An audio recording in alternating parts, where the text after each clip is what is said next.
What's the difference between weather and climate? Oh no. What? You can't weather a tree, but you can climb it. Ayo.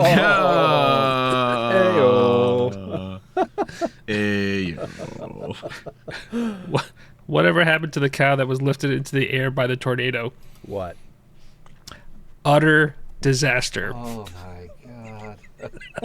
I thought it was gonna be something mood related, but I will take that. Welcome to the Geeky A Go-Go Podcast, a podcast where we talk about all things geeky. Movies, TV shows, tech, comic books, cosplay, and more. If it has something to do with being a geek, we'll talk about it here. My name is Anthony Pizzuto. Let's get this party started.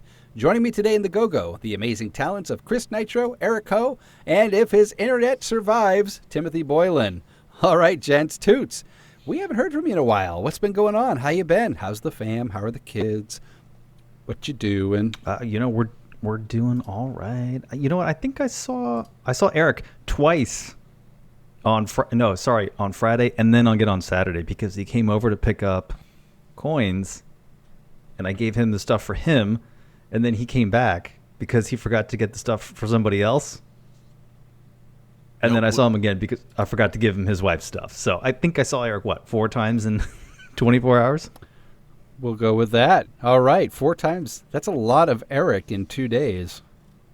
I know, I can only take so much. A little bit of Eric is on your. There's a Lou Bega song somewhere in here. A I little can't bit do of it. Erica in my life. No, a little bit of Eric Ho in my life. A little bit of Nitro by my side. A little bit of Toots is all I need. I don't know. I got nothing after that. I'm a really big fan of Lou Bega. You know, In I his- wish that he had more songs.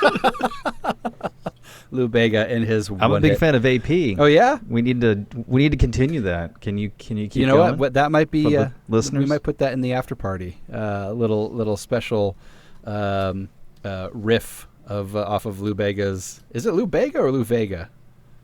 Bega? I think it's Bega. It's with a B. Bega with a B. God, that song is really old too. Like that's high school, right? No, earlier than high school. No, I don't know. I know we have all this internet in front of us that we could just easily Google it, but I'm going to move on. So, Toots, thanks for sharing your update. And since you saw a lot of Eric, what did you do this week? What you been up to? Not super productive. Curling season's winding down. So we have one more game to go next week, and then we're good to. And then we're done for the year. I did begin to learn how to take care of the ice, which is a whole thing. Very, very accomplished. And then I've been watching TV. Three Body Problem on Netflix. We can talk about that some other time. But I finished watching that series. And that's what I was up to this week. All right. Well, Eric, thank you for sharing with us what you have been up to this week. And finally, Nitro, how you doing? I'm doing great. Did you have a good day? I did have a good day. Yeah. What you do? We got to troop. That's right, we did. We trooped today. Oh, you guys went on a troop today? We sure yeah. did. New Jersey. Look at you. New Jersey Symphony presents The Return of the Jedi. Yeah, good turnout. Lots of happy fans. And that's why I'm wearing a hat because I have Buckethead still. Are you telling me that Anthony Pizzuto went on a troop? Yeah, it's 1 troop a year, man. He did it. Yep. I can now You know? check now the fill in box. my census. Yep. Exactly. Exactly. It was a lot of fun. But, in hindsight, I feel like there was just kind of grave disappointment that we weren't coming back for intermission. Like, as we were walking out, I feel like every security guard was like, where are you going? Like, oh, we only booked till 3 o'clock. Oh, you're not coming back? Like, no. So I think Which venue were you guys at? NJ Pack in Newark. Okay. Yeah. Got it. Yep. So I think we should clarify with the organizer next year if we should stay through at least to intermission, because I feel like that's a missed opportunity for us. We used to do it, but it's hard for the people that want to watch the show because they got to leave early, go suit up again. And then, that's fair. Yeah. So yeah, it's one of those things where like, you know, and I think the requester, Eric is familiar with them. They know what our restrictions are, and so I think they just blanket like we're doing the pre-show and that's it. I see. Okay, gotcha. Plus, isn't there like a point where everybody is kind of like, okay, Star Wars is here. We've gotten our photos. You know, there's no, we mobbed all the way to the end. Oh, really? Yeah. Yeah, security was like pushing us and saying, we need to clear the lobby. You guys need to go. And we're like, cut off the lines. Don't push us. Yeah. Like, if you cut the lines off, we could leave. But they weren't doing any of that. They were just trying to get us to leave. Yeah. But then how long's intermission? I mean, if it's only, 5 or 10 minutes? You're not going to be able to get that many fixtures. If, say 15 minutes, 15 to 20 minutes. But still, like, to run out of your seats and then go back in, Yeah. No, that's fair. That's a good point. All right. But it was a joy to troop with you. I think my last troop was with you when we did Empire Strikes Back in Morristown. So, yeah, that was a lot of fun. This week I was in Orlando the entire week, and I did not get any tan because I was inside the entire time. But it was fun. I like Orlando. It's like a little kid's Las Vegas. There's everything is neon lights and loud noises and that little mouse. And it's funny. And I noticed this here on Hulu on advertising, but like Disney's was going through a proxy battle with their board of directors trying to be wiped out. And I would say the entire week I was down there, every 5 commercials. So after my 16-hour days, and I'd get back to the hotel room and just need to like lay down and veg by watching Cartoon Network or Comedy Central, every other commercial felt like it was a ad from Disney telling their retail investors to vote with the Disney board. And I didn't realize this, but and I think this is a uniquely Disney problem. But almost like 40 or 50% of Disney shares are held by retail investors. I didn't realize that. Like how just everybody owns Disney. Like grandma buys a couple shares for little Betty, and so now she's a retail investor in Disney. Like normally I feel like it's like, 70% institutional investors, maybe 80% institutional investors. But yeah, it was like 40 or 50% are retail investors in Disney. So they had a lot of work in trying to convince people to vote. And I believe, not to turn this into a news hour, but I believe that they narrowly actually won the votes that they were seeking to get the actual board of directors. So yeah, so congrats to Disney for staying the course of their hostile takeover or their hostile board takeover. And there are other news for all the Disney files. No. What's the other Disney news? They announced that there's going to be a $60 billion expansion to Magic Kingdom. Oh wow! So that's a lot of expansion. Yeah, all the area behind the park in Frontierland is going to be. I know that was rumored it was going to be something Coco related, something Villains related, and then they're also going to shut down all of Dinoland USA in Animal Kingdom. And I know they're bringing, I believe it's Indiana Jones from Disneyland to Disney World. Oh, interesting. So the ride Dinosaur, if you're familiar with it, it'll be Indiana Jones. Interesting. That's I didn't know Indiana Jones was that popular with this generation of the park goer. Interesting. Maybe a topic for another episode. But speaking of topics, why don't we get into this week's topic? Shall we, boys? Shall we? Let's get into this week's topic, which is our favorite disaster movies.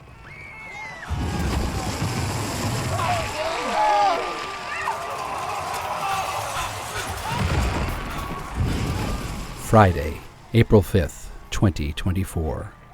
Lebanon, New Jersey. A quiet, quaint Garden State town is thrust into the spotlight when a 4.8 magnitude earthquake strikes, shaking the tri-state area to its core. Yes, New Jersey, where the most exciting natural disaster is typically weather-related, or the age-old debate between pork roll, Taylor ham, Taylor roll, or pork ham.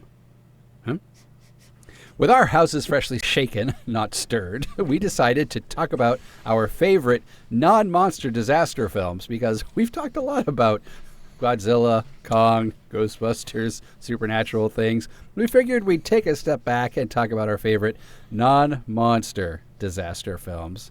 So there were 3 simple rules, as always, when we talk about our favorite things. We each picked 3 of our favorites, or 4, natural disaster films. We haven't shared these in advance with each other.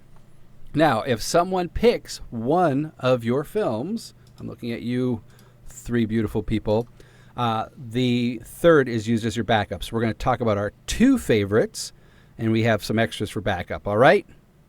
You good? Gentlemen, are you ready? All right. Chris, since you were the last person I saw in person, I'm going to start with you. What is your first favorite disaster film?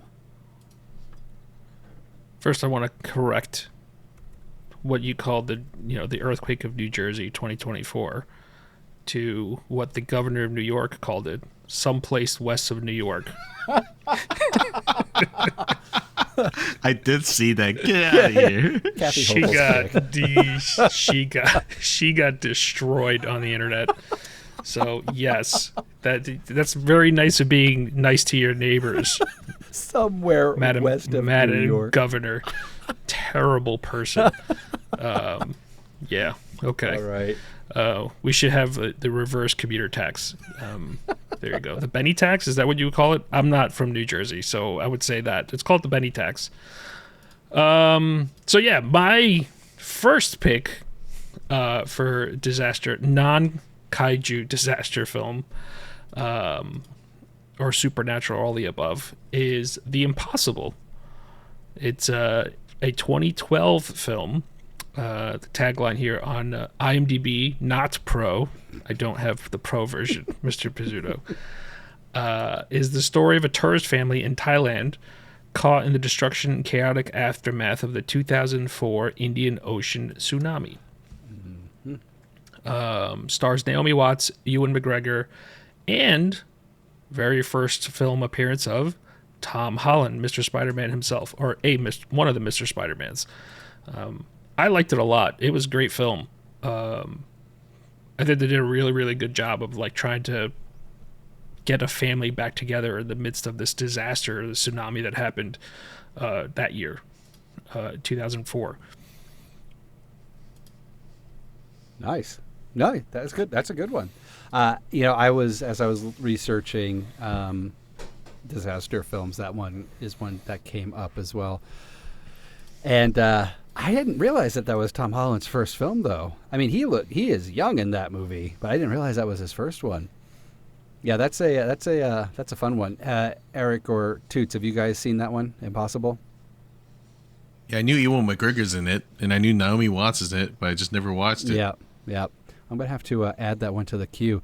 So what kind of what are we talking about when we talk about disco balls for this one?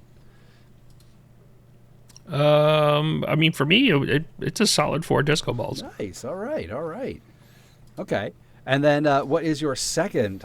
Wait. We can't have him use up all the disaster films. So you want to go? Okay, let's cycle through. We can do that. All right. So we're gonna definitely go around. We'll go around the room. Okay. So Chris's first disaster film is The Impossible. All right, Toots. I'm going in order that I see on my screen. Toots, favorite non-monster disaster film. I'm going to say Daylight. Daylight. Okay. And tell us about Daylight. Yeah, so it's a movie with Sylvester Stallone and Amy Brenneman, and so for 2 reasons. One, because it's from that state to the east, some other state to the east. Joke fell flat. I get what you're talking about. Yeah, I get it. But Governor Toots. Right, Governor Toots. So it's about the Holland Tunnel collapsing, and I think about this movie every single time I drive into the city, and I'm like, man, if I was in that movie, I'd probably be one of the characters that would be killed off. Probably. Okay. Why is that? I don't have any special skills. I'm a nerd. Those guys always die in the movies. But they die in like the most horrific ways too. Like I'd probably get like electrocuted or something, or crushed by a car. I don't know. I don't know. Glenn from Walking Dead was a nerd, and he lasted 5-6 seasons. So hey, you never know, Toots. You never know. Or they last long enough because they have some type of useless knowledge, and then once that useless knowledge has been fulfilled, they're, tragically killed in some way. So the tunnel, so the Holland Tunnel explodes. Correct. Is that what happens in the Yeah, film? it caves in and it traps everybody on both sides, and they can't get out. So that's the whole point of the movie. I think Sylvester Stallone was like a construction worker or something like that. I forget exactly what his specific role was, but he was the main character, and they ended up. I remember he like shoved dynamite in something, and they like blew themselves out because there was like an air pocket, and then it shot them up, kind of like a volcano out of the Hudson River. But yeah, I always think about that movie every time I drive through the tunnel. So, Daylight. And fun fact, Viggo Mortensen is in it as well. This came out in 1996. Oh. So when did the Lord of the Rings movies come out? This was around the same time? 2001, 2002. Okay, so this was pre that. Is it? Okay. Yeah. And then Sage Stallone, which I'm assuming is Sylvester's child, is in the movie as well. He plays the role of Vincent. So Daylight, good choice, Toots. And how many disco balls would you give this one? What are we? What is it? 0 to 5? We're going 0 to 5, or 0 to 5 Yes. shiny disco balls. I'd probably give it 3 disco balls. All right. It's not great. It's not terrible. Saving the best for last. I don't think any of my disaster movies are All right. that good. I guess we could also could have clarified specifically what entails a disaster. Although a tunnel explosion is a good one. All right, Google, Eric Ho. First, Thank goodness no one took it, because I was gonna say one of my favorite disaster films in recent years, The Day After Tomorrow. Yeah, I don't know. I loved it when the movie came out, and I watch it every time it's on TV. And I think I'm a huge fan of Emmy Rossum, and that was like one of her big movie early on.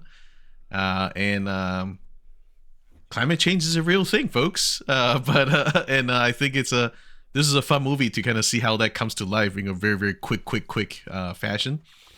And generally, I just really liked it. I thought it got really cool, big visual effects about how the world's ending, and then it's got a nice little story throughout the whole thing. And I don't think it's a spoiler alert now at this point, but I thought it was hilarious that I think this is the movie where Americans are sneaking across the border to go to Mexico. Yeah. And I always thought that was a great touch for the movie. Anyway, so that is one of my top disaster movies.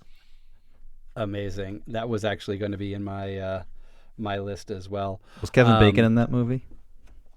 No, that's Dennis Quaid, Jake Gyllenhaal, Ian Holm. No, Kenneth Bacon is not in this film. Yeah. So for those who are not familiar with this now 20-year-old film, it's the 20th anniversary of Day After Tomorrow. It's been many days after tomorrow. What in a nutshell is the movie about?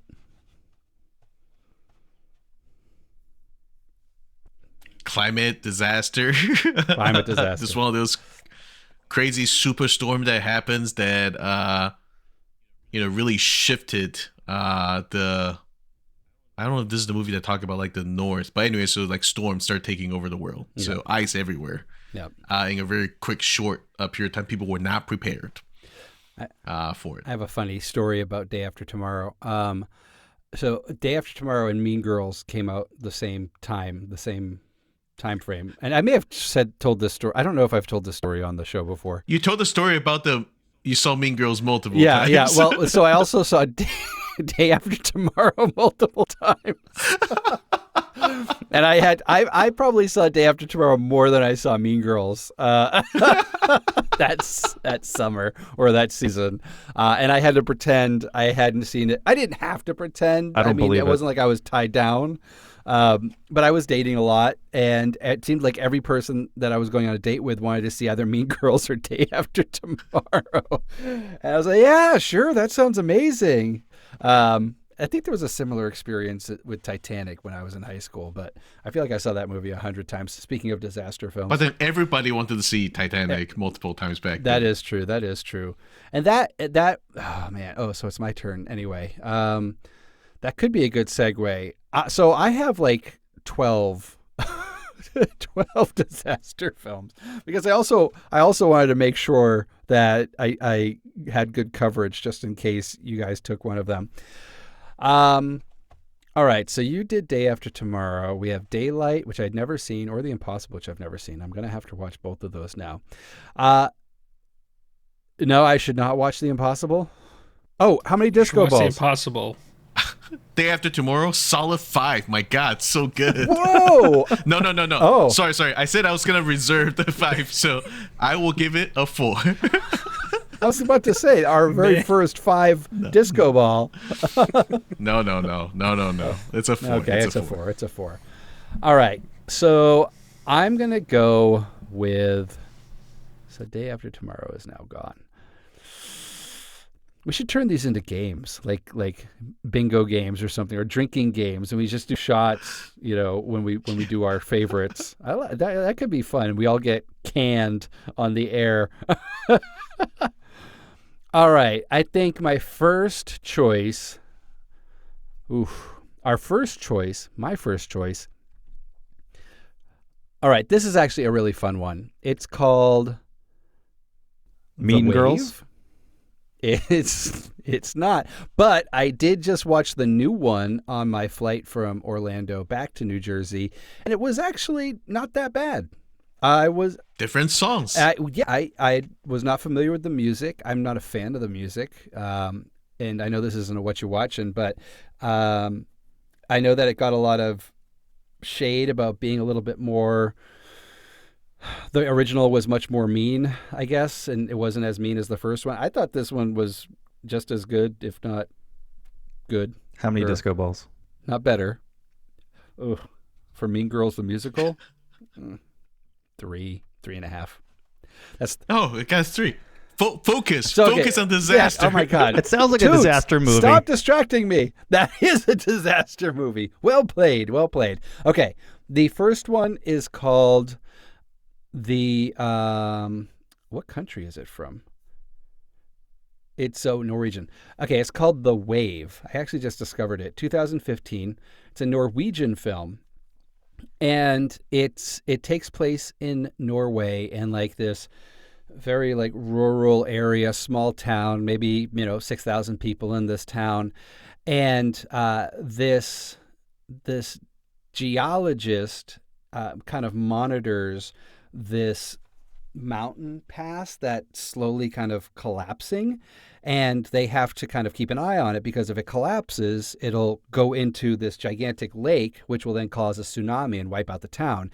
And so they have this whole crew watching this, and there's some like seismic activity going on, and throughout the film, there's like a little bit of tension, and there's obviously these side stories with relationships happening and things like that. And then all of a sudden, spoiler alert, the mountain collapses into the water and an 85-foot tall tsunami races towards the town, and the entire town has to kind of race against time up another mountain to avoid getting wiped out. And it is just a lot of fun. It is a foreign language film, so unless you speak Norwegian, you're going to have to watch it with subtitles, but it's a lot of fun. Hour and 45 minutes, 2015. I will give this one a solid 4 disco balls. I highly recommend it. I think we watched it on Netflix. I feel like Netflix has tons of like foreign films these days, so it must have been Netflix. So The Wave, Norwegian film, 2015, 4 disco balls. I'm assuming none of you guys have seen this one. Nope. I do like Norwegian films though. Norwegian, there are some fun ones. There's another one. Oh my God, I'm just such a chatty Cathy. Okay, so there's another one called I think it's Troll Hunter, which I believe is a Norwegian film as well. That's a fun movie. So good. So good. So good. So good. Really good film. Let me tell you. Hold on. Let me tell you about Troll Hunter. I went to see Troll Hunter at Tribeca Film Festival Nice. when it was doing the festival circuit. That's awesome. And there's a moment in the movie where they just scream "Trolls," and the entire movie theater lost it. Just absolutely lost it. It is such a good movie. Oh my God. You know what? Ah. We should try to get out to Tribeca this year. Or there's a but no, you don't want to go out to Tribeca? Why would we go to the state to the east of New Jersey? Okay? We have the Montclair Film Festival. Oh. Okay, it's a fantastic New Jersey film festival. We don't have Okay. to go over there. Let's do it. All right, deal with parking that's like $30 a minute or whatever. Stay here in the state. You are just not a fan of a state to the east. Agreed. No, I love that state to the east. Okay, I just am a little miffed. Okay, that they would be like someplace west of New York. Are you kidding me, lady? Jesus Christ! You're only Speaking there of because disa- the guy in front of you messed up. That's a 5 disco ball suggestion, if I might say. Wait, speaking of a disaster, Nitro, I think your high school got damaged by the earthquake. Did it? Yeah, Thumbs I think up. the gym or whatever got damaged. I heard it on the radio today. Did anything State get to the damaged? east. Good for them. Did anything in New Jersey, did anything in Lebanon get damaged? Yeah? Yeah, there were roads torn up and pipes were like spewing water out and gas lines exploded and stuff like that. I'll I send don't you guys think a video. fire exploded, but yeah. No, I'll send you guys a video from my friend who lives literally right next to the epicenter. Oh, wow. And it's a camera of his garage. Oh, yeah. And it is insane how loud the whole place was, because like he was legitimately like being like, you hear huge, just the house creaking and making all these noises and things just start shaking like insane. Sure. I think we didn't get crazy compared to what they got right next to it. All right. We've done our first round. Let's go back to Nitro for your number 2 pick, favorite disaster film. I'm going to do a twofer. Why are you messing with the rules, dude? If you have 12 films, we're not going to run out of stuff, okay? Oh, well, we could also save one. We could do a No. third round for our after party. I'd save a different film for that. Okay, all right. And I'm only calling this a twofer because they were both released in the same year. I know exactly what within weeks of each other. I know exactly what you're Okay. talking about. Is this stolen from anybody then? Yeah, I'm closing tabs right now.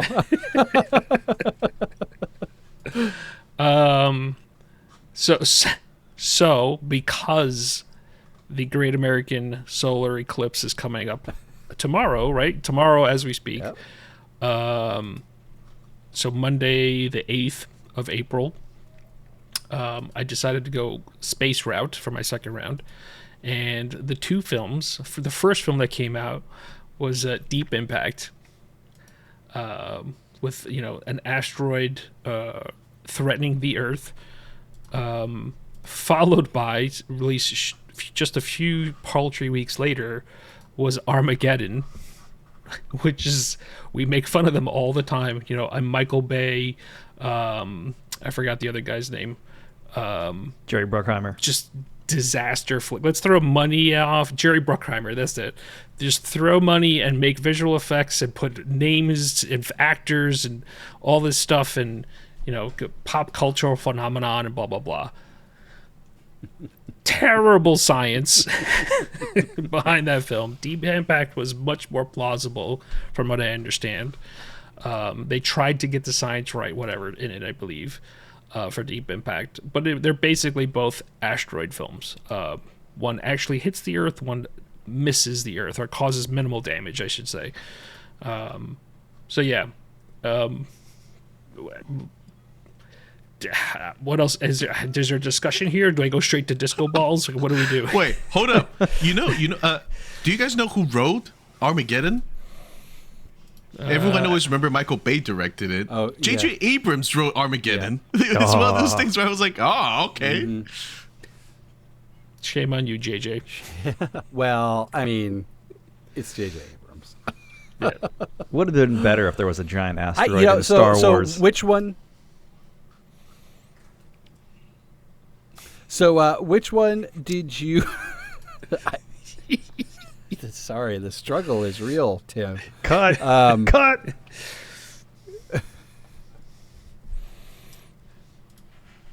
Okay. Nitro, out of the two, do you have a preference? It depends on the mood. I mean, if I had to recommend a film to somebody, I would say watch Deep Impact. Yeah. Because it's you're trying to tell a story. Mm-hmm. We, like Eric said, where you're saving the illustrious 5 disco balls for real good films, right? Yeah. We do have a little bit of standards.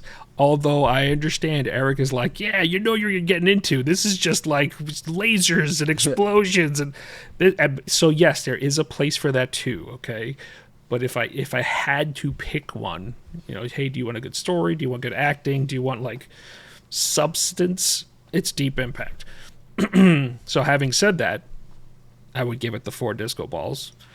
And then Armageddon gets a solid 3 disco balls. Oh wow, okay. Got it. So good though. Armageddon is so good. So you're reversed?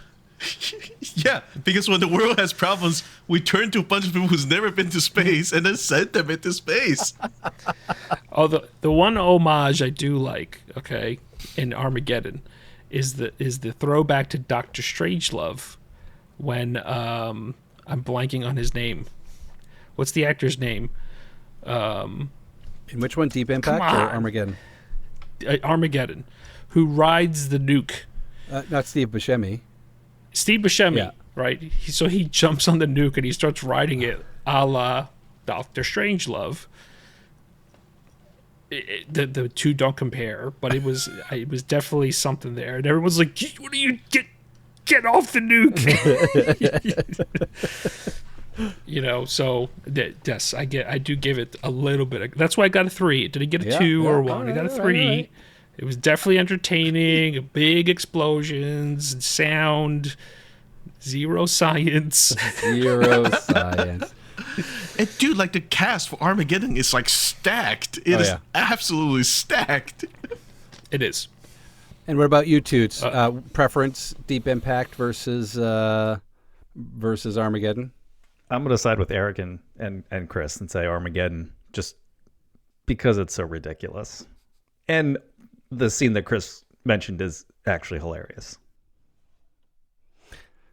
And I will say Deep Impact is pretty stacked, too. I mean, you have Robert Duvall, Tay Leone, Elijah Wood, Morgan Freeman as the president, of course, Vanessa Redgrave, Ron Eldard. I forgot he was in that.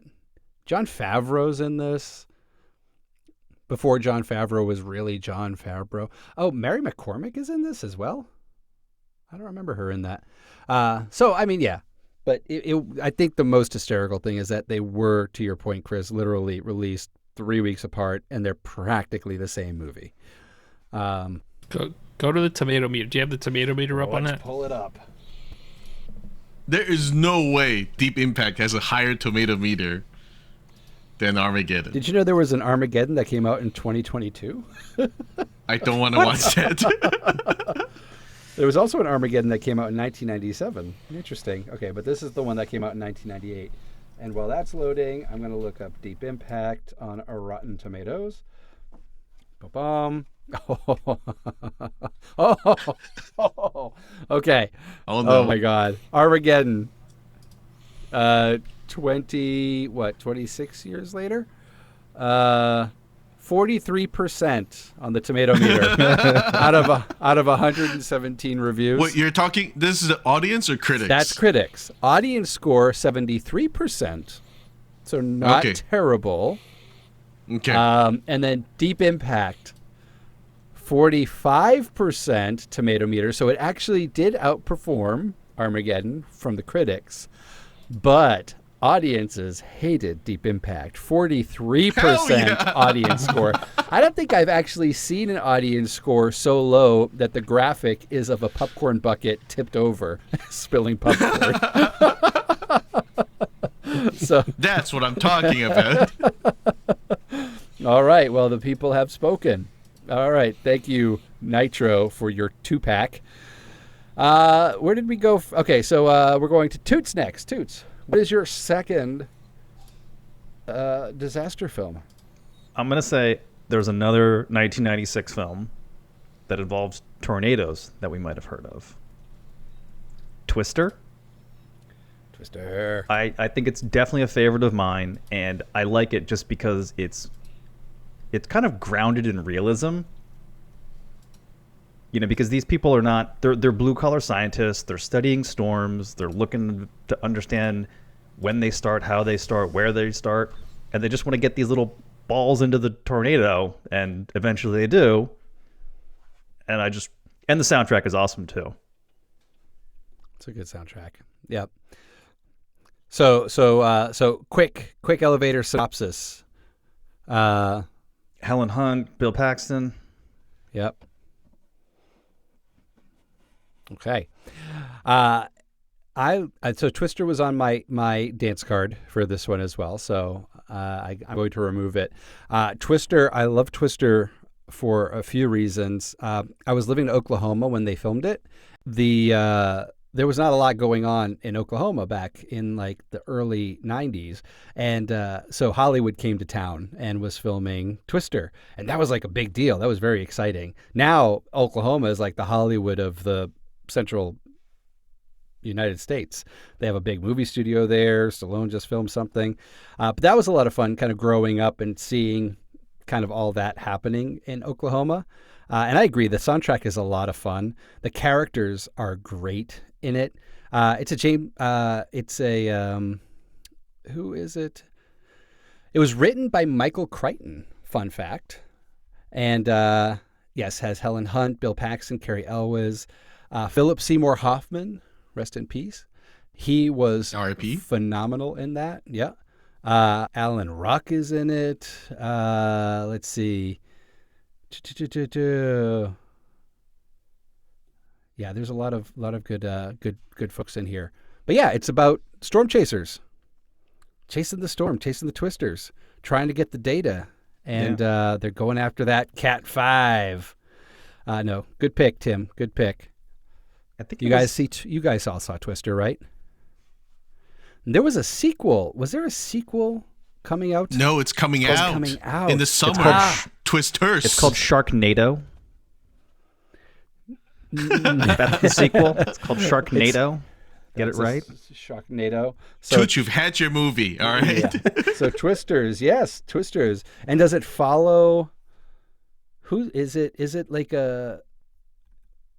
Is it within the universe or is it like a different group? Did I get alert back to the Open Plains by friend John Vidita? Oh, Kieran Shipka's in it. Glenn Powell's in it. Anthony Ramos. It's nice to see him doing stuff other than musicals. They say it's a standalone sequel, so it's probably not related. Yeah, nobody. It doesn't look like anyone's in here. Yeah. Okay. Cool. Well, looking forward to seeing Twisters. Wait, I didn't give him my All rating. right. I didn't give him my rating. Eric. We forgot the rating. Forgot the rating. What? Rating. Turn your Rating. Turn your robot voice back on. Sorry. Oh, rating. Thank you. Yeah, the What's your rating. waiting? What's your waiting? Waiting. What's your rating? The waiting. I'm gonna go 4 disco balls. It's definitely good. Maybe even 4.5. I'll go 4.5 because the soundtrack bumps it up an extra half a disco ball. Ooh. 4.5 disco balls. Look at Toot. Just getting a little loose with the balls. All right. Eric, number 2. Before I get number 2. No.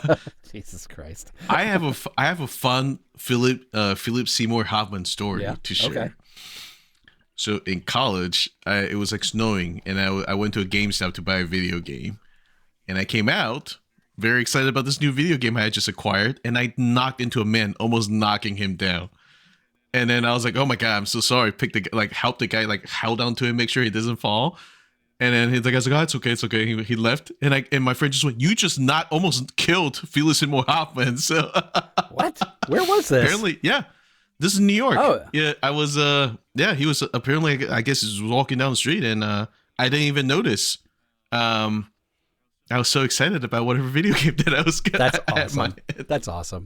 But that was a fun little story. His so his last film, they were filming near my office over on 36th Street, and I was a smoker, so I would go out every so often and have a cigarette, and most of the time I was out there, he somehow was just kind of like wandering around, like literally like 5 feet away from me, smoking and talking with people and stuff like that. And so I never actually like said hello to him or anything like that, because I like to respect their space, and I also don't want to maul them like you did. But yeah, so I smoked next to Philip Seymour Hoffman. Nice. All right, number 2. All right, my second film. Wait, so what was our criteria again? Could you remind me? Because I have a few movies on here that Non-monster disaster film. That was the brief. Now, I did kick off the episode saying no supernatural, no aliens, things like that. But to be fair to you all, in the chat, I just did non-monster. So if you wanted to use... I was just going to say my other movie was going to be Roland Emmerich's other awesome movie, Independence Day. But, that involves aliens, so I will strike that from my list. Okay. I will say, so I was saying before we started recording that I feel like post-apocalyptic and disaster film kind of comes close together. One of the film that was on my list, which I don't know, I'm just gonna throw it out anyway, is Snowpiercer, the original movie, not the TV show. And it's about this post-apocalyptic kind of world and humanity trying to survive after a disaster, shall we say. So I think that there's a little loose connection to disaster films, but I like the idea of watching movies about what happens after a disaster to see how humanity deals with things. And quick elevator pitch as to what Snowpiercer is about. I actually have never seen this one. Oh, all right. Well, so another climate disaster. Okay. And the entire Earth is turned into like a giant snowball. It basically just kind of filled with snow. And humanity is now, the rest of what we know of as remaining humanity is traveling on this essentially super train that's going around. They can't stop. They just have to kind of keep going. On this train, the train is divided in a fairly interesting way. And you get to see the different kind of class of people that exist to kind of keep the train running, essentially from the bottom of the back of the train to the front of the train kind of situation. The director, the director is, did you ever see Parasite? Yes. Yep. Same director. So Gotcha. This Snowpiercer actually, I think, put him on the international stage. Wow. Yeah, and it's I was a huge fan of it. Nice. And I figure I will kind of include that. Cool. Good. And number of disco balls. Oh, this one's a solid 4.5. This one is a good movie. I like this movie. All right. I'm going to have to watch this one. You never go to the 4.5s. You went to 3.8 last week on this something. was because it's got all these things I like. It's a bit of sci-fi, a little post-apocalyptic. It's got a decent story about humanity. And I mean, the plot's probably terrible, but it's Chris Evans is fighting his way from the back of the train to the front of the train. And I really like the director too, and the way he shot things. So Nice. It's a pretty cool movie. Nice. All right. So I know I kind of came up with the brief, but I'm going to ask you all before I say this one. Spirit, good and evil, devil. Does that count for disaster film, or should I leave it out for future episodes? I know if you can't do Independence Day, I probably can't do this one.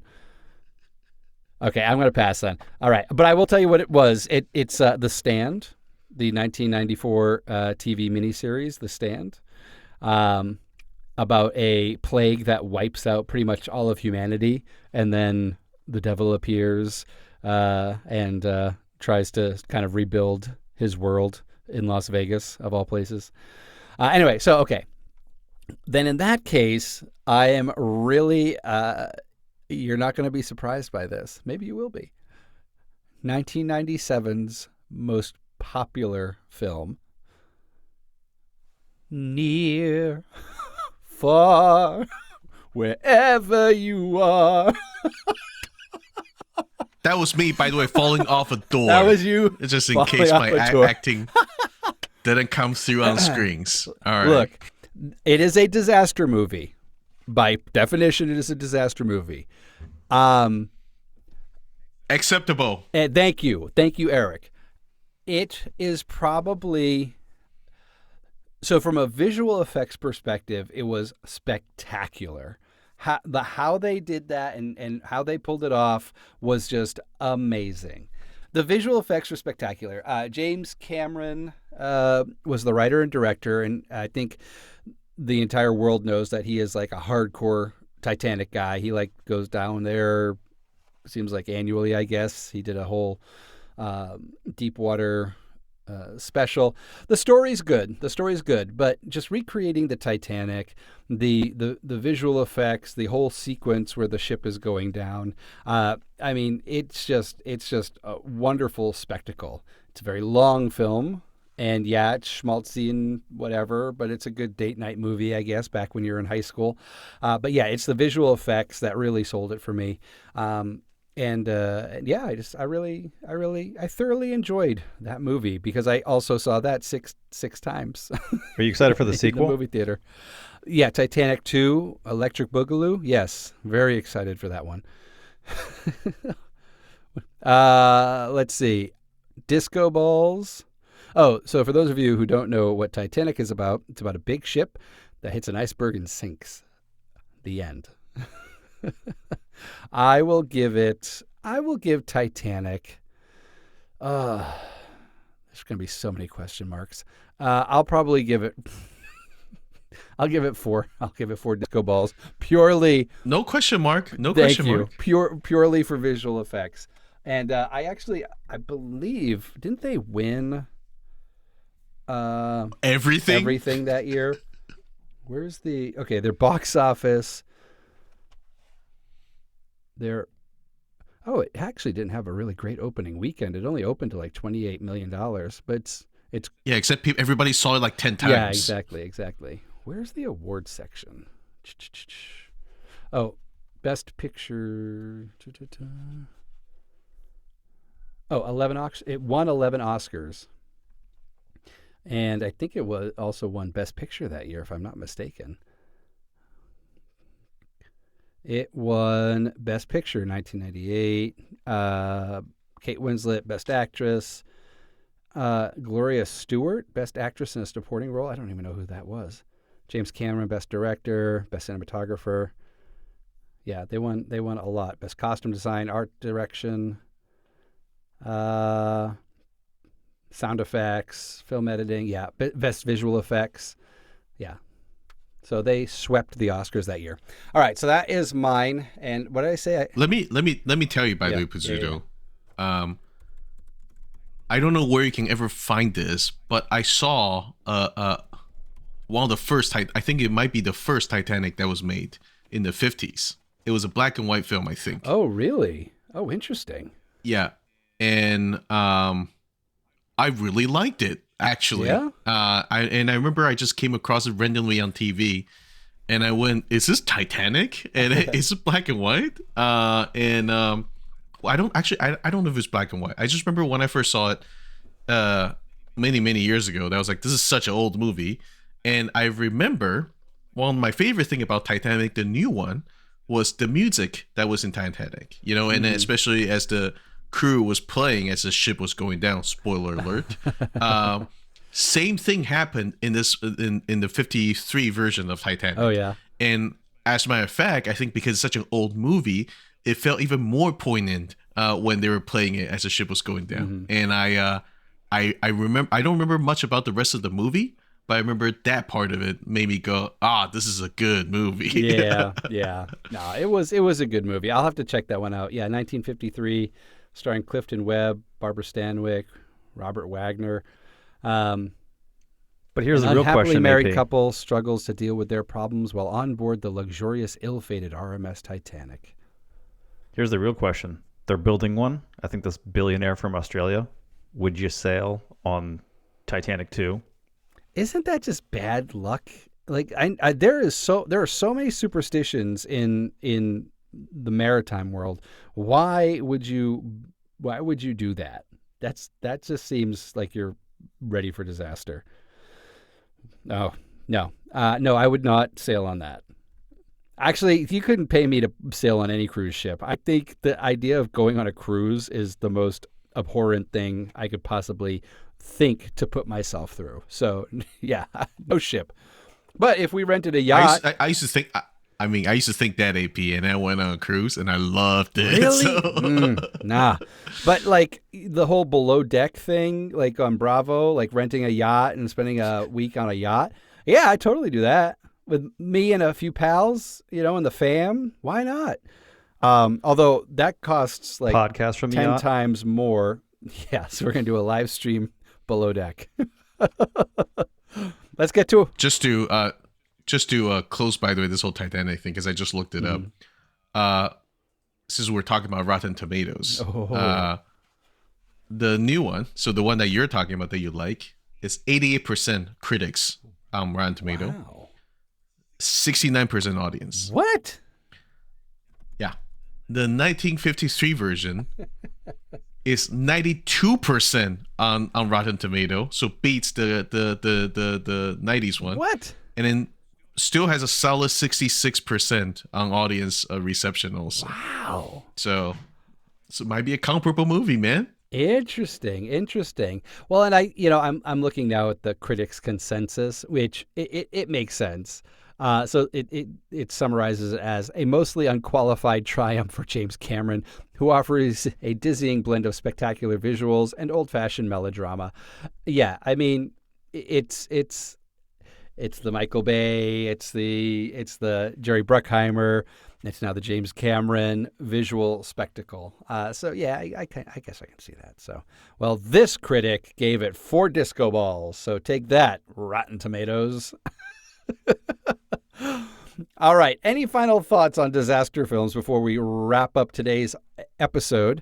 And folks, if you want to join our Patreon and listen to some after-party content, we might stick around and talk about a couple other disaster films that may or may not be on topic. Maybe we will talk about Independence Day, or maybe we'll talk about our most hated disaster film. That could be a fun topic for the after party. Anyway, any final thoughts before I close us out? Disaster films are fun, man. I think we love going to the movies for them. It's and we didn't even talk about TV shows today, by the way. Plenty of disaster TV shows out there. And I think as human, we're just sick, and we like to see things that are bad and happening and think that it won't happen to us. Hopefully not. I think it's a good practice, right? Let's see what these people did, and then we could say, okay, don't do that. I like that. Let this all be a cautionary tale, no matter how spectacular this disaster really is. All right. Do you want more Geeky A Go-Go? Well, make sure you're following us all on the socials at Geeky A Go-Go and share with us your favorite disaster films. Or shoot us a line at questions@geekyagogo.com and inspire our cues. Maybe we'll talk about it on a future What You Watchin' episode or one of our topic episodes. Do you want cool stuff? Want to connect with us on a higher level? Head on over to patreon.com/geekyagogo and support the show. You'll get awesome swag and other cool perks. And if you haven't done so already, make sure you're following the show on your favorite podcast platform and leave us a review. It doesn't cost you a thing, and it does help the channel grow. Thank you so much for listening, and you stay geeky, Internet. Bye. Bye.